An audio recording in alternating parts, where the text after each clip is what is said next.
have Ms. Tucker coming back.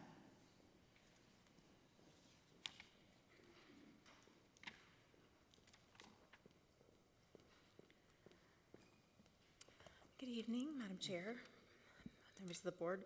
I have for the first discussion item the realtor brokerage listings for 25-26. This is, the brokerage services are exempt from procurement code, but does require board approval of these items under item 6 of the listing exemptions. The district recommends the following brokerage services. They're the 3 brokerage services that we've been using, NAI Columbia, Mabry, and Colliers. They're the 3 large realtors that the district has been using for quite some time, and recommend moving forward with them. So, stand for any questions. Do you have any questions for Ms. Tucker?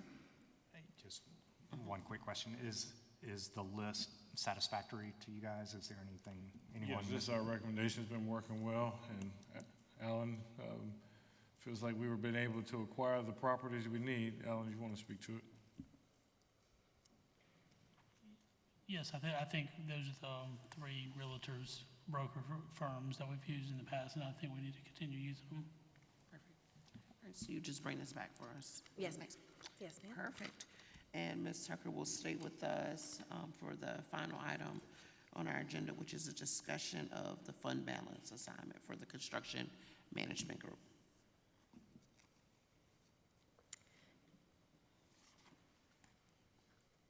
Ms. Tucker?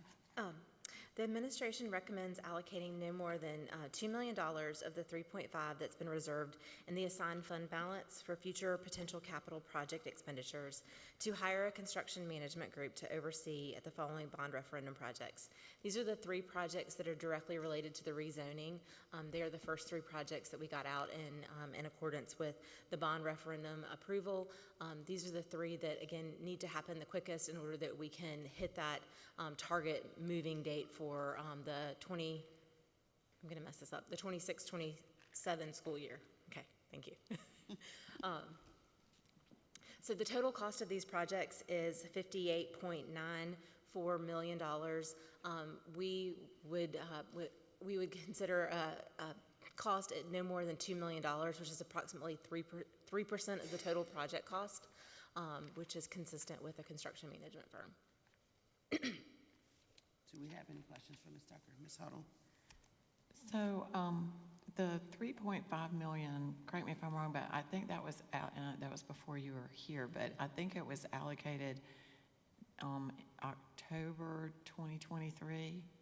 Is that right? I believe that, and I'll have to go back and check the date for you, Ms. Huddle, but I believe that $3.5 million has been set aside in a few budgets for assigned fund balance for capital projects. So the fund balance in the last 2 budget cycles, that $3.5 million has been assigned fund balance to use for future capital projects. Yeah, I think it was. I tried to piece it together. I'm pretty sure it was October of 2023, and at the same meeting, we had a presentation from McMillan, Pasden, and Smith about the overall results of the survey.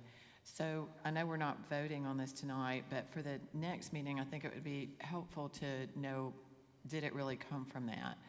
And also, I bring it up because that original intention, if I'm right, was to address the items that McMillan, Pasden, and Smith found. And so taking $2 million of the 3.5 is a substantial chunk of that money. Now, maybe all the other things that we've done, we're covering it somewhere else. So it would just be good to kind of go back to where did the money come from, and have we made other arrangements to cover the things that we were going to use with that money. And I'll be happy to double check, but I believe that a lot of those McMillan, Pasden, Smith projects that were identified are in the line of the bond referendum that addresses the Alan, help me with the terminology here, but addresses the updates for projects at the multiple schools. I want to say it's the $41 million line, and I think that's the bulk of those McMillan, Pasden, Smith projects, but I will double check that for you. No, I think it probably is, but if we could just see it in writing. I mean, we get, y'all know, we get calls from people that the air conditioning doesn't work, or the roof is leaking, or whatever. So I'm very sensitive to making sure that, as a board member, before I vote for something, that we do in fact have the money covered for those kind of activities. The other, I guess, concern I have is that taking that money, if I'm right, that money was originally operating funds. And we're allowed legally, if there's money left over, to move it out of operating. But since we did have a bond referendum pass, and this is for the bond referendum, it seems like it would be better to let this come out of the bond referendum money and use it, while not for operating necessarily expenses, but things related to that, which is the day-to-day quality of the facility that the kids are in now. So anyway, that's just the concern that I'm sharing, and why I'm asking for the additional information to make sure those items are covered. I'll make sure we get that for you. Thank you. Do we have any other questions? Mrs. Barnhart? Go. Madam Chair, I have a motion. I move to adjourn at 9:17 PM. Got a second? Second. All right. This meeting officially adjourned.